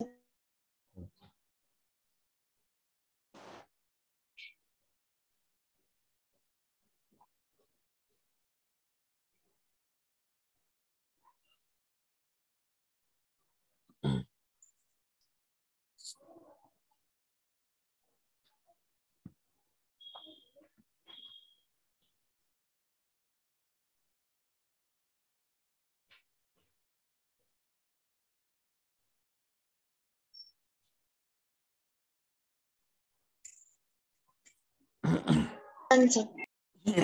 चलो तो एक नया सा टॉपिक पढ़ते हैं इसी से रिलेटेड, जिसको हम लोग क्या कहते हैं, कैलकुलेशन ऑफ स्पेक्ट्रल लाइंस। क्या होता है ये स्पेक्ट्रल लाइंस? जैसे सपोज एक हायर एनर्जी लेवल पे कोई इलेक्ट्रॉन है, तो उसके कितने पाथ पॉसिबल हो सकते हैं। ठीक है, जैसे सपोज यहाँ पे एक इलेक्ट्रॉन है, तो यहाँ से यहाँ आने तक का रास्ता कितना हो सकता है। या तो ये डायरेक्ट आ जाए, बात समझ रहे हैं आप लोग, यहाँ से यहाँ तक कैसे आ सकते हैं, या तो ये डायरेक्ट आ जाए इलेक्ट्रॉन फर्स्ट स्टेप, या तो ये ऐसे पहले यहाँ आए फिर यहाँ आए फिर यहाँ आए, 3 हो गए और 4 हो गया। या फिर ये ऐसे यहाँ से यहाँ आ सकता है, या फिर ये ऐसे यहाँ से यहाँ आ सकता है। ये मल्टीपल स्टेप्स कवर कर सकता है कि नहीं इलेक्ट्रॉन। या तो डायरेक्ट पहला वाला ये आ जाए, या फिर दूसरा वाला यहाँ से यहाँ आए, ठीक है, और फिर यहाँ से यहाँ चला जाए, या फिर ये वाला यहाँ से यहाँ आए फिर यहाँ से यहाँ आए फिर यहाँ से यहाँ आए। टोटल स्टेप्स कितने हुए बताइए।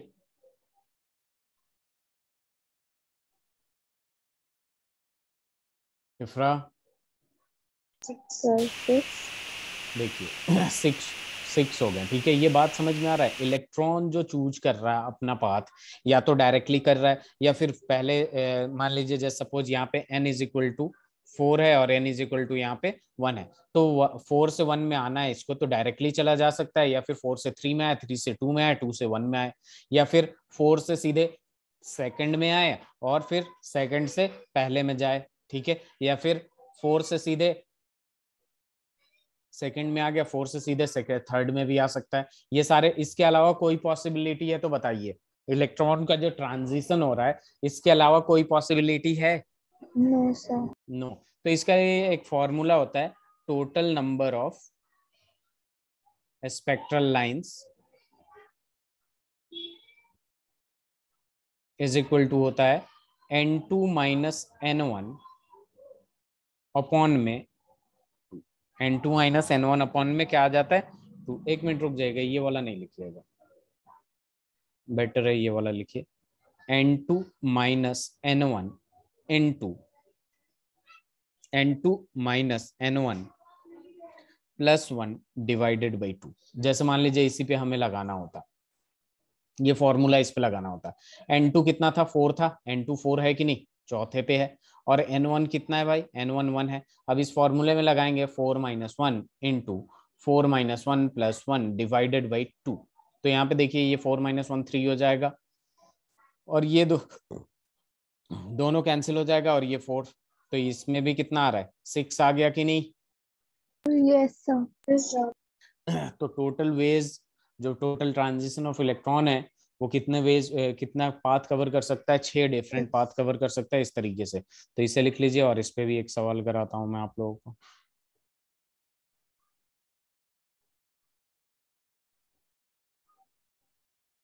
Done sir.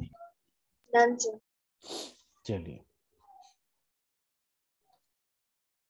आप लोगों का पेपर वगैरह कब है, कोई डेट वगैरह आया।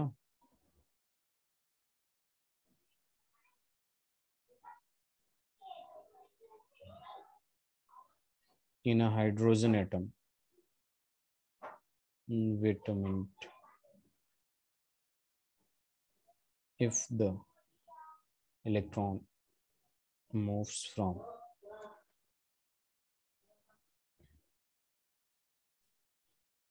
ठीक है nth orbit to first orbit by transition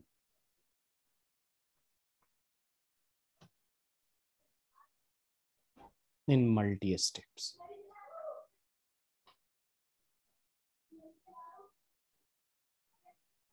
then the total number of lines observed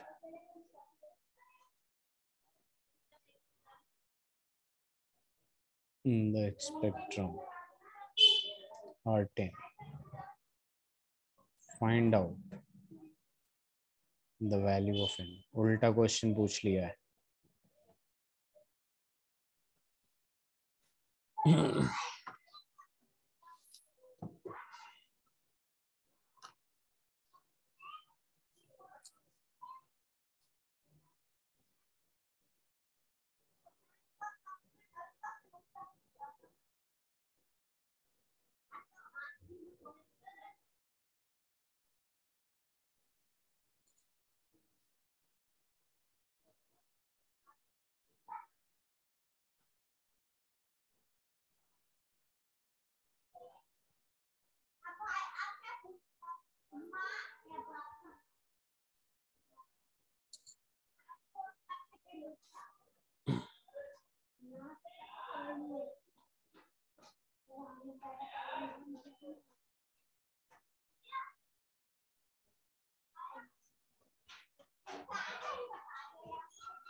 हो जाएगा या बताऊं इफ्रा। सर हमारी n की वैल्यू 5 आ रही है।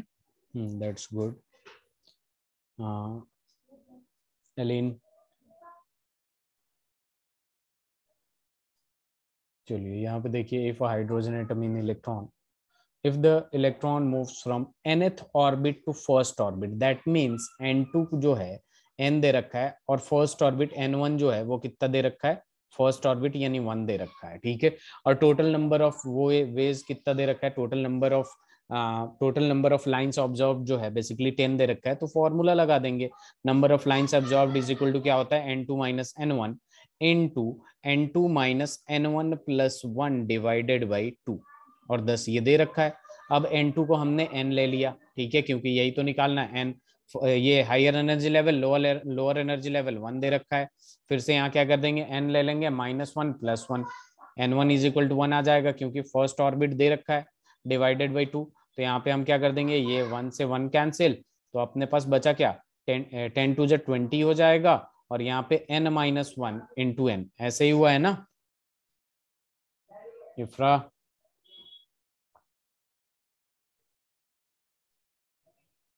इफ्रा, एम आई ऑडिबल?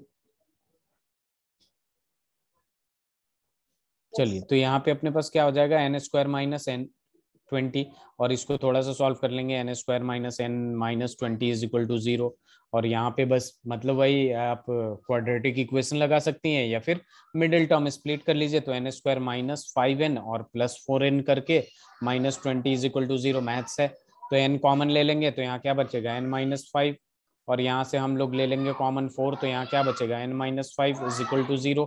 तो अपने पास यहाँ पे आ जाएगा n+4 into N minus 5 is equal to 0। एक बार इसको 0 के बराबर, एक बार इसको 0 के बराबर, तो नंबर तो नेगेटिव में नहीं आ सकता, तो अपने पास क्या आएगा, n is equal to 5 answer. So easy. Quadratic equation का फॉर्मूला, अगर इसमें कोई प्रॉब्लम हो तो पूछ लीजिएगा आप लोग।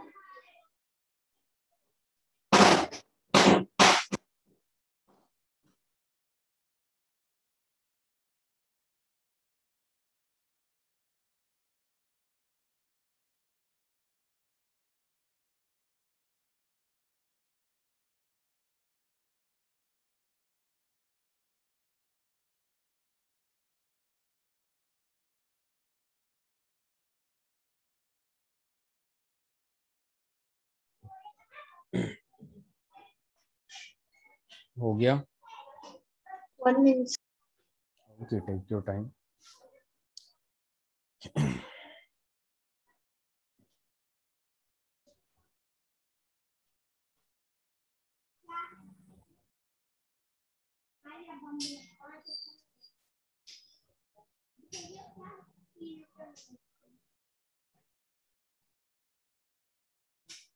नेक्स्ट क्लास में हम क्वांटम मैकेनिकल मॉडल पढ़ेंगे, जिसमें डुअल नेचर आएगा आपका, तो उसे पढ़ के आइएगा आप लोग वेडनेसडे में।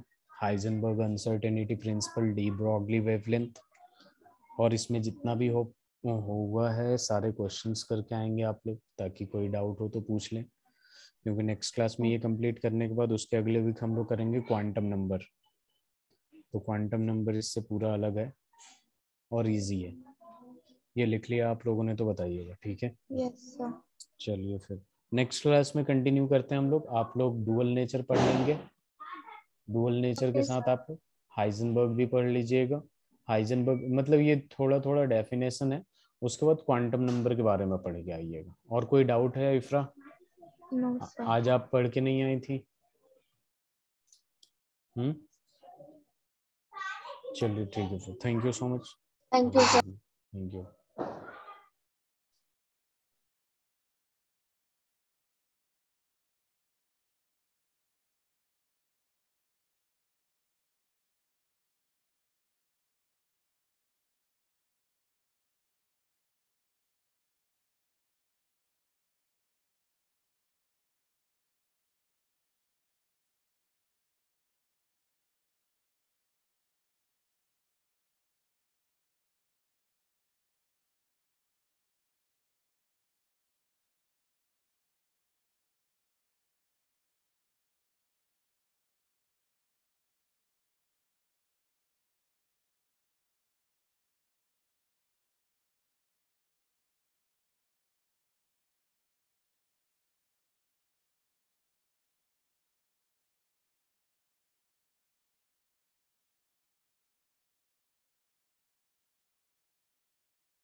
Abdullah, am I audible?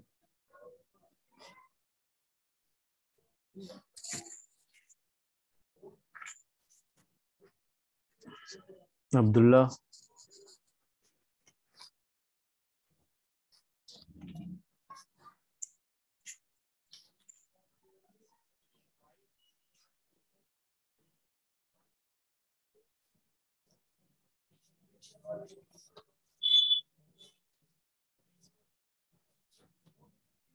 Abdullah, am I audible?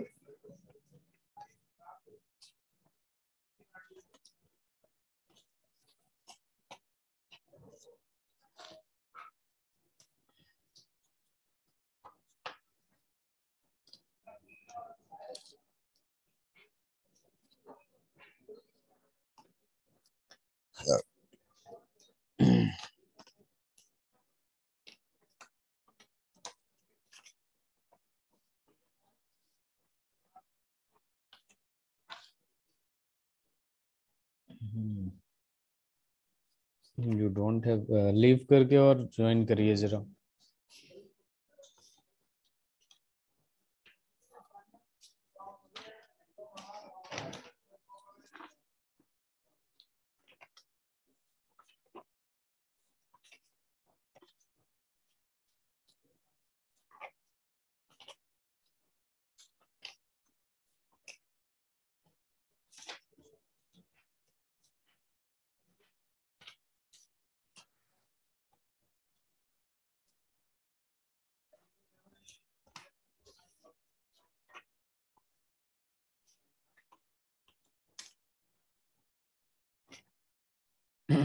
Ji sir, अभी कर पा रहा हूँ। ओके, तो हम लोगों ने कहाँ तक किया था? हम लोगों ने किया है last reducing nature of H3PO4 by reaction. आपने वो रिएक्शन करवाया था। रिएक्शन समझ में आ गया था आपको? जी सर, हो गया था। चलिए,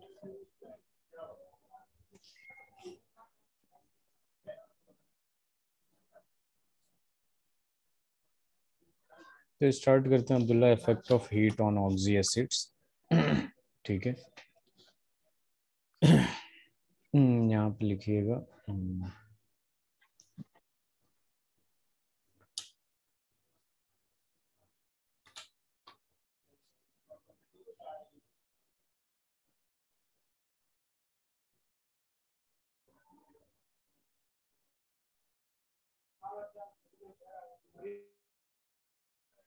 तो यहाँ देखिए बात आती है effect of heat on oxy acids की. तो सबसे पहले हम लोग बात कर लेते हैं, ठीक है, कि केस 1 में क्या होगा. ठीक है, ऑन ऑक्सी एसिड्स में सबसे पहले यहाँ पे लिख लीजिएगा effect of heat on phosphorous acid. किस पे? Phosphorous acid. तो यहाँ पे देखिए सबसे पहले केस 1 हम किस बेस पे बात करते हैं. तो केस 1 में क्या होता है कि जब maximum oxidation state of oxy acids हो, maximum oxidation state of oxy acids, removal of water takes place. Removal of water takes place. As for example यहाँ पे देख सकते हैं, जैसे मान लीजिए H3PO4 है और इसको कर रहे हैं हम लोग हीट. तो सबसे पहले चेक करिएगा कि फॉस्फोरस का ऑक्सीडेशन स्टेट क्या है. तो यहाँ पे +5 है. ठीक है, +5 है और फॉस्फोरस का हायर ऑक्सीडेशन स्टेट जो होता है वो +5 ही होता है. तो यहाँ पे क्या होगा? रिमूवल ऑफ वाटर होगा, और जब रिमूवल ऑफ वाटर होगा तो बचेगा क्या? HPO3. ठीक है, फिर से हम हीट करेंगे इसे. ठीक है, फिर से H2O निकालेंगे, और हाइड्रोजन H2O में 2 है तो इसलिए हमें यहाँ पे 2 मोल लेना पड़ेगा, और ये बन जाएगा P2O5. सिमिलरली अगर मान लीजिए H2SO4 है, इसको हीट करना हमें, तो हीट किया हमने, H2O निकाला. ठीक है, ये एक ही स्टेप में हो जाएगा, SO3 बन जाएगा. दोनों हाइड्रोजन, जब तक हाइड्रोजन रहेगा तब तक हम करेंगे. अगर जस्ट सपोज अपने पास है H3BO3, H3BO3, ठीक है, तो यहाँ भी हीट करेंगे हम, और ये क्या है आपके पास? H2O, और यहाँ पे क्या बन जाएगा आपका? HbO2 बनेगा. एंड देन हम फिर से हीट करेंगे और ये H2O निकलेगा यहाँ से, तो ये बन जाएगा आपका B2O3. B2O3 बन जाएगा, 2 से मल्टीप्लाई कर देंगे बेसिकली, तब जाके ये होगा। ये सारे के सारे क्या हैं आपके, अगर आप ध्यान से देखें तो आप देखिएगा फॉस्फोरिक एसिड है, सल्फ्यूरिक एसिड है और बोरिक एसिड है, ठीक है। तो ये सारी चीजें इसमें होती है, ये लिख लीजिए आप।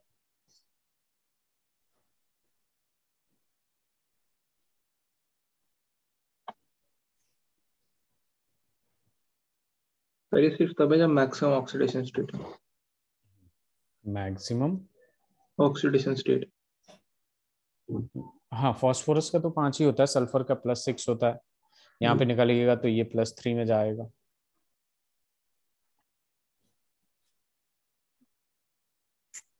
सर आप कह रहे थे ना कि आज पेपर डिस्कस करना है, हाँ, पेपर डिस्कस कर सकते हैं हम लोग। तो सर कल कर लेंगे, क्योंकि कल जो है मेरा स्कूल में भी एक प्रैक्टिस टेस्ट है, तो उसके भी 1-2 डाउट्स आ जाएंगे, तो वो भी कर लेंगे। ठीक है। कल किस चीज का पेपर है? प्रैक्टिस टेस्ट है। ओके, हो गया सर। हो गया। एक मिनट में ड्रिंक वाटर।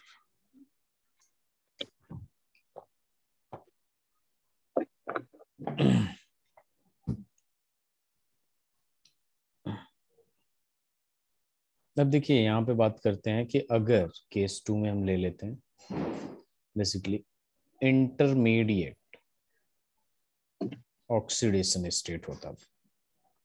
जब भी मान लीजिए इंटरमीडिएट ऑक्सीडेशन स्टेट होगा ऑक्सी एसिड का,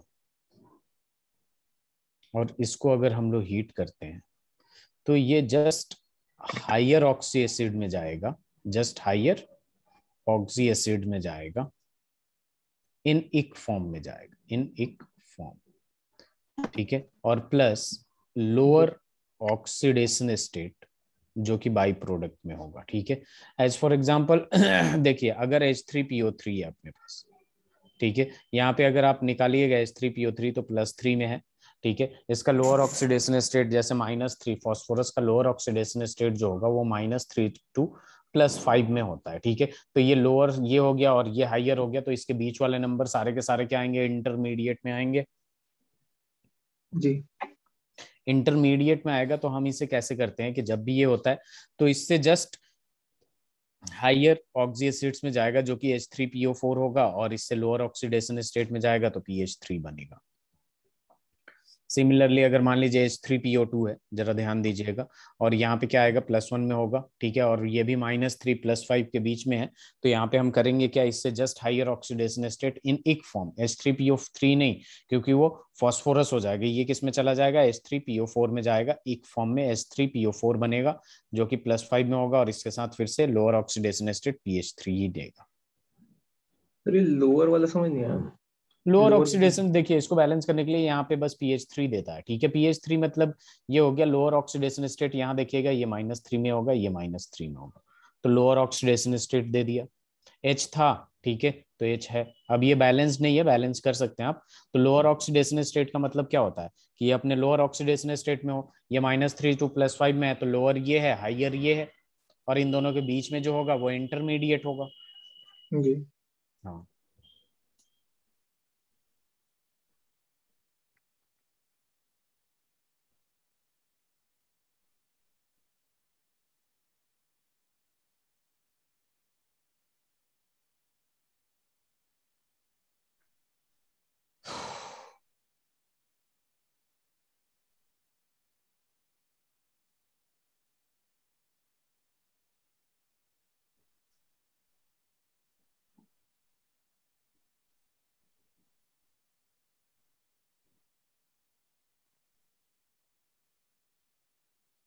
सर अगर क्वेश्चन में हम्म, हुआ H, ठीक है,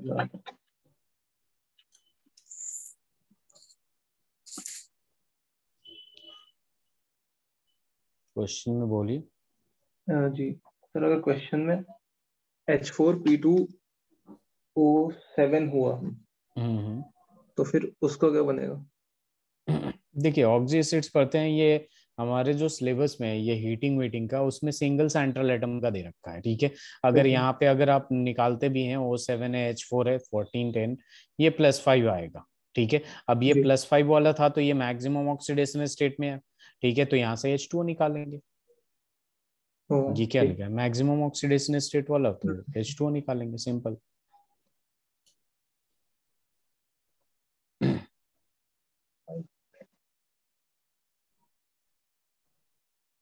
और फिर इसका H4P2O5। इसमें भी देख लीजिए H4P2O5 में जब देखेंगे हम लोग, ठीक है, तो यहाँ पे देखिए अगर इसको निकालते हैं 5 2 10 +6, यहाँ +3 आ जाएगा। अब +3 आएगा तो इंटरमीडिएट ऑक्सीडेशन स्टेट है, ठीक है।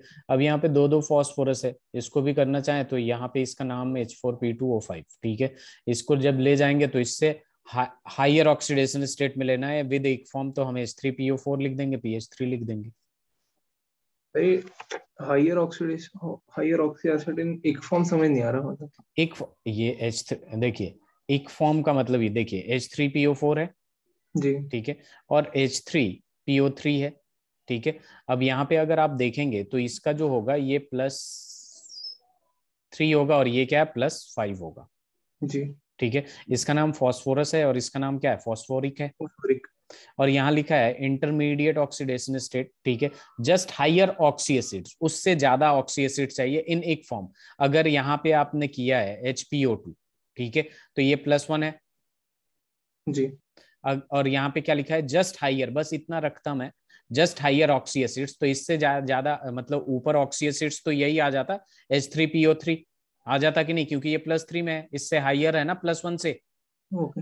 लेकिन अपना ये बस ट्रिक है याद करने का, ठीक है। लेकिन हमें एक फॉर्म इसलिए ले रखा है, दे रखा है, मतलब दे रखा है कि H3PO4 ही बनता है, इसलिए हम क्या लिख देते हैं, एक फॉर्म इसलिए लिखते हैं ताकि हमारा H3PO4 ही लिखे, कभी कंफ्यूजन ना हो कि H3PO2 से आपने H3PO3 बना दिया, वहां बनता है H3PO4 ही है।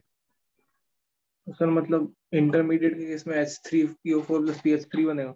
हाँ यही बनता है मैक्सिमम। ठीक है, ताकि वो सिर्फ हाँ थोड़ा उसको प्रॉब्लम आएगी। हाँ। अब यहाँ पे देखिए इसका रिएक्शन एग्जैक्टली मुझे याद नहीं है, ठीक है, क्योंकि अपने सिलेबस में बस वही सिंगल सेंट्रल एटम का दे रखा होता है, क्योंकि जी। यहाँ पे ऑक्सीजन है, ये कहाँ जाएगा।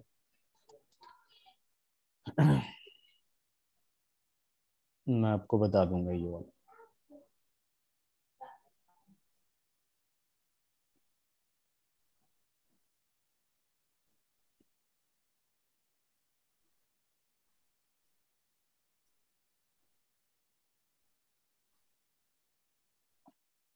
सर तो इसको बैलेंस भी करना होगा। नहीं, बैलेंस करने की जरूरत नहीं।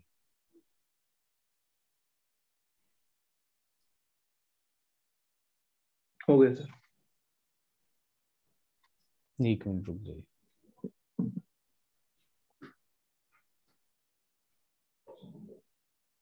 ठीक। अब देखिए अपने पास क्या आ जाएगा, नोट डाल के एक पॉइंट लिख लीजिएगा, effect of heat on phosphorus acid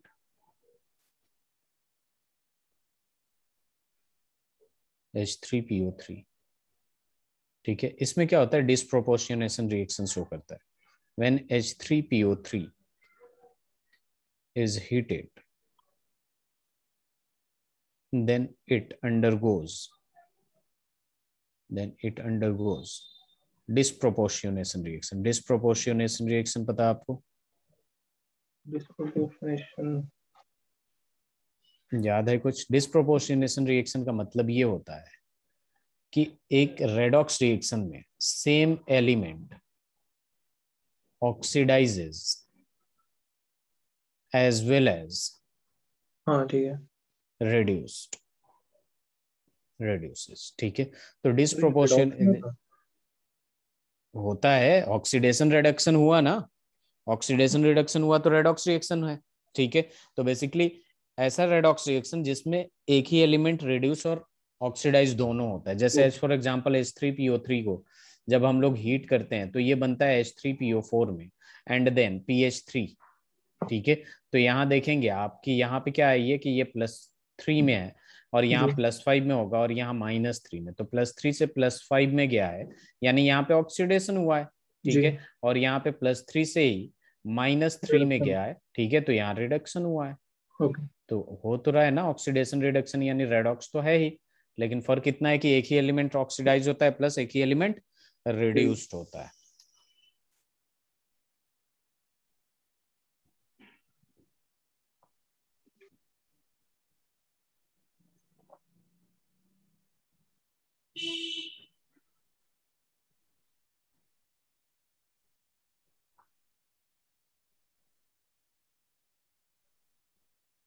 हो गया सर। हो गया, चलिए अब देखिए आगे बढ़ते हैं हम लोग, ठीक है। अब यहाँ बात करेंगे हम लोग रिएक्टिविटी टुवर्ड्स हाइड्रोजन, यानी बेसिकली हाइड्राइड ऑफ ग्रुप 15 पढ़ना हमें। रिएक्टिविटी टुवर्ड्स हाइड्रोजन की जब बात करते हैं, that means hydride of group 15 group का हाइड्राइड देखना है, ठीक है। तो यहाँ देखिए, यहाँ पे कुछ पॉइंट्स लिख रहा हूँ, साथ साथ लिखते जाइए। All group 15 elements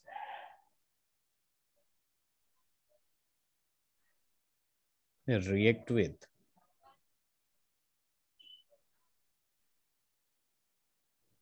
dihydrogen to form hydride such as NH3, PH3, ASH3, SBH3 and BiH3, इसे लिख लीजिए।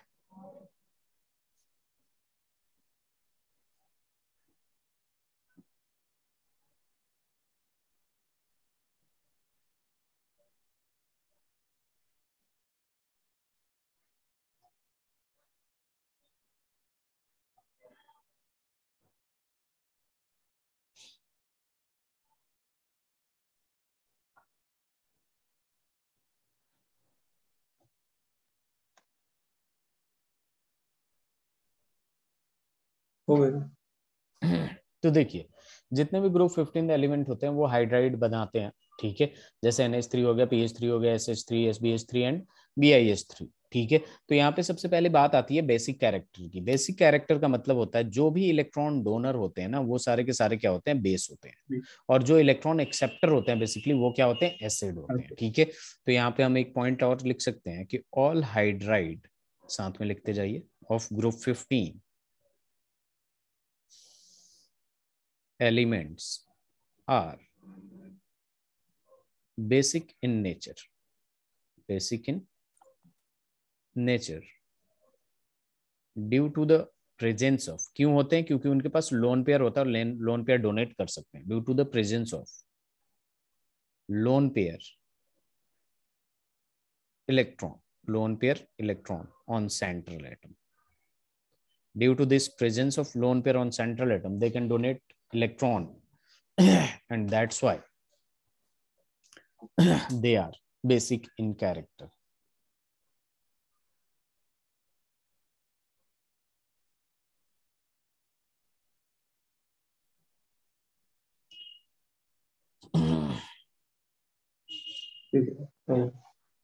अब देखिए, अगर मैं यहाँ पे आपको दे देता हूं तो बताइए इन सब में अरेंज देम इन इंक्रीजिंग और decreasing order of their basic character. arrange them in increasing or decreasing order of their basic character.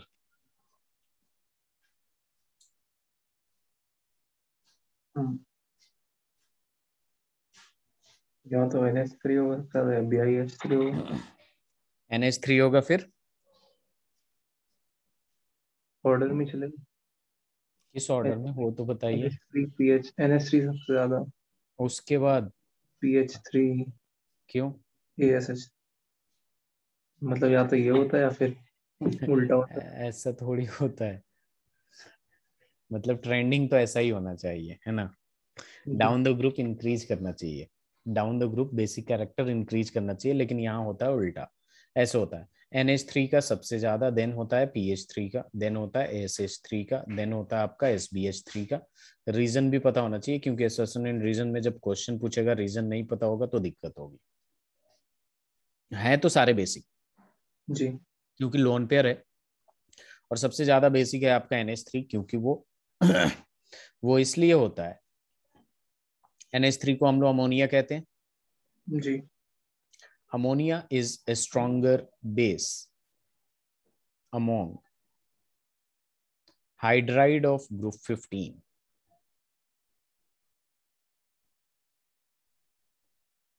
Elements. Because क्यों होता है? क्योंकि नाइट्रोजन का साइज छोटा होता है और उस पे लोन पेयर जो होता है ना रिपल्सन करता है, ठीक है। और रिपल्सन करने की वजह से वो चाहेगा कि जल्दी से जल्दी डोनेट कर दे।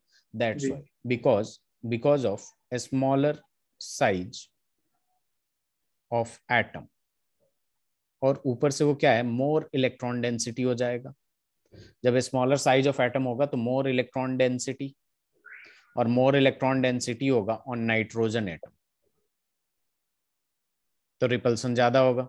जी so repulsion high, due to which it can donate electron easily.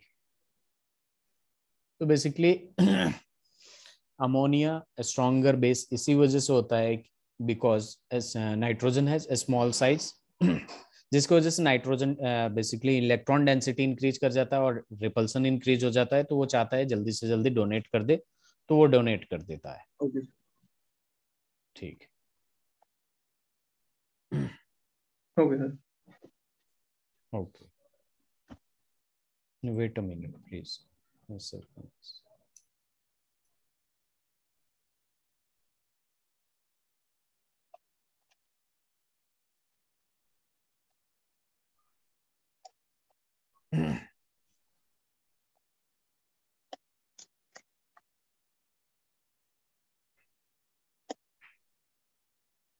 अच्छा, हम लोगों को आईडी चेंज करनी है। ठीक है, आपको सर एक भेज रहे हैं, उससे ज्वाइन करिएगा। ओके। ठीक है।